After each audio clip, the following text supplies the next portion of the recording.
Well, hello everyone. I am Matt Williamson, back from Orlando. That was a couple days ago. Had a great weekend, great Easter, saw a bunch of family. Nicer out than I thought. Wonderful weather here in the Berg right now. Well, how long that's going to last, but oh well. We are into April though, and that is draft month. Congrats, we are right around the corner.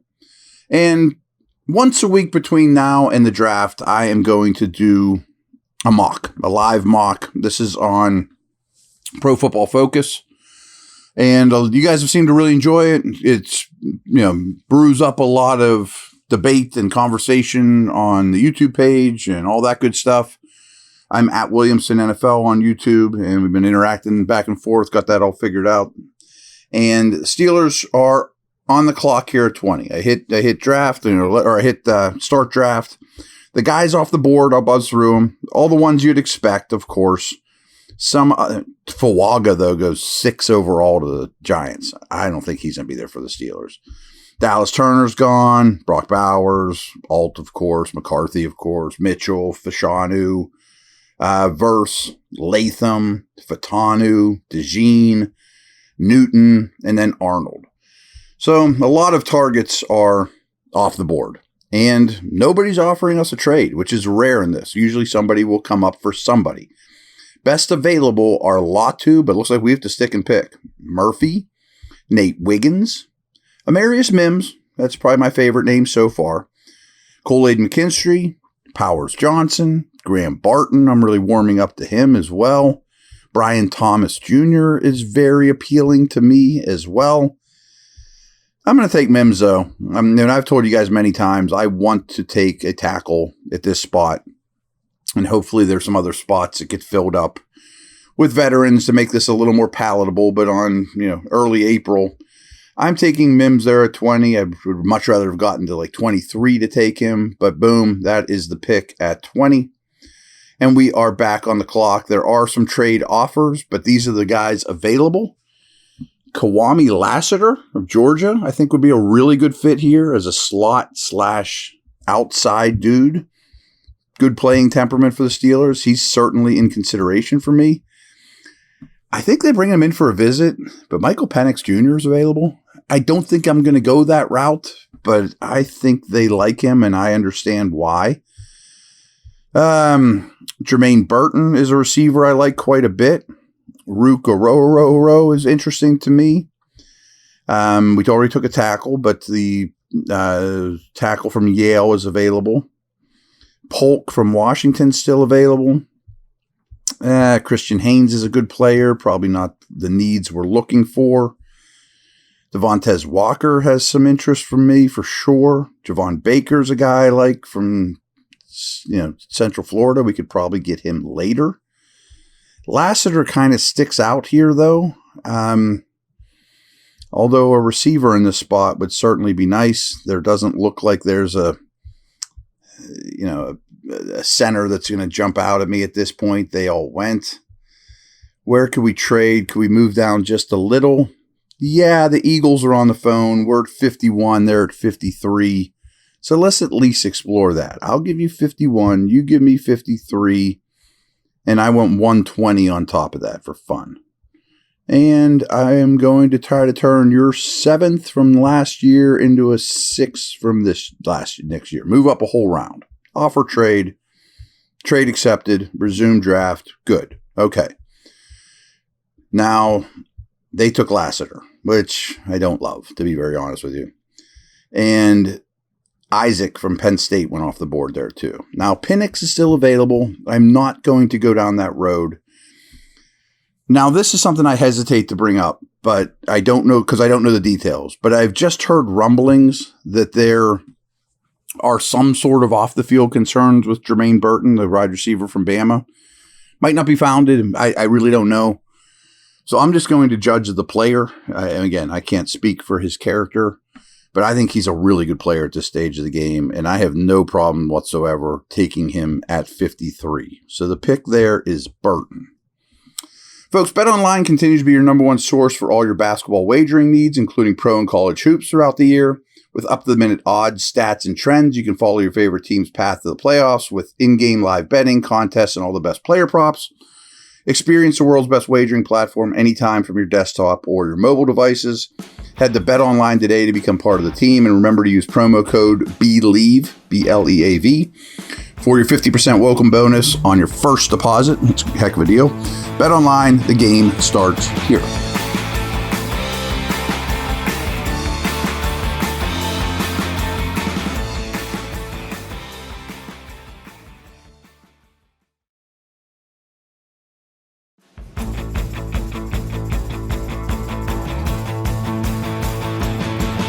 So we have Mims and Burton. We have a tackle and a receiver. We're back up on the board. Picked up an extra pick there in the process. And Max Melton is still available. One of my favorites. I think he is a phenomenal fit here as an elite athlete with a great playing temperament. Outside corner, slot corner. If I wouldn't have just taken a receiver, I would consider Malachi Corley. A lot of running backs at the top of the board here, which fine. Hopefully they start falling off the board here pretty quick. The best center available is probably Van Pran, but McCormick is also there.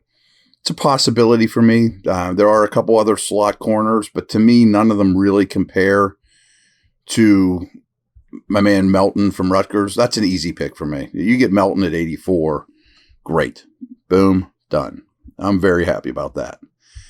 Now, we picked up an extra pick in that trade down, right in this neighborhood. And to me, maybe you double down on a weakness and go get two receivers that are very different in Burton and Corley. He's also the best guy on the board. I'm strongly considering that approach. I mean, I know that that's throwing a lot at one position. Best center is probably Bo Limmer. Not great. Edge guy Xavier Thomas I like, but this is too early for that. Kind of looking around here, there's not another name that's jumping out at me at this spot. I mean, like Cam Hart's a nice player, but we just took a corner. You know, Elijah Jones is a nice player. I mean, Malik Washington's somebody I like, but I'm taking Corley here. I mean, big, tough, run after the catch guy. We're going to double down on receivers and be young and explosive in that room. Boom, it's Corley. Now we're up again. I mentioned Xavier Thomas, and edge is not a need, but that's a position you would never want to be short at, and you can never have too many. And as much as I love Golden, if you draft Thomas here, that basically saves you $3 or $4 million in cap space that you don't give him, you know. So he's best player available. I like him quite a bit. Cole Bishop's a safety that would fit in for what as well. Really athletic. Cooper Beebe, the guard, is somebody I like a lot, but the intentions would be to draft Beebe probably and either move Mason, maybe put Daniels to center. I don't know how open he is to that, but I guess it's a possibility. But I think he might be best player available, and if you're going to add a guard to the mix, I think that's appealing. Mason Smith is also available, defensive lineman. There's a couple defensive linemen I don't dislike. But I'm going to take BB. I know he's a pure guard, but he shouldn't be still available. And we'll figure out center, or Daniel's a free agent after this year. Let's just enhance O-line. And it's a little sticky. So we're still up. Xavier Thomas is still available. I'm strongly considering him, as is Bishop. I think both those picks are intriguing. I probably am going to go for Mason Smith, though. I mean, a big, moldable piece of clay in the middle of that defensive line. I think, and another one is Christian Boyd from Northern Iowa. He fits the Steelers' mold as defensive lineman. I'm going Smith here. All right. We still have two more picks, but these are late ones. We got 178 and 195. Some dudes that are available. AJ Barner, who I think is a really solid long-term number 2 tight end. Is that a need? Not a massive one, but, he's a good player. A lot of running backs I like, but that's not really going to work out. That's not what we're looking for. Tip Raymond is another tight end that's big and talented and fast. He's a bit of a project. Who are some other guys here that are appealing? Devonshire from Pitt's kind of an interesting dude. I'm going to take Hunter Norzad, though. I don't think he should still be on the board. I think he may end up being a starting center at the next level, to be very honest with you. We have one more pick. I love that Norzad pick, by the way. Barner's still there. I'm probably just going to do that and take, I know he's a fourth tight end for you most likely, but they're going to use a lot of them. I think he's a really solid football player, top to bottom. He can block right away. Not special, but Michigan guy, won a lot of games. We're doing that. We're drafting A.J. Barner with our final pick.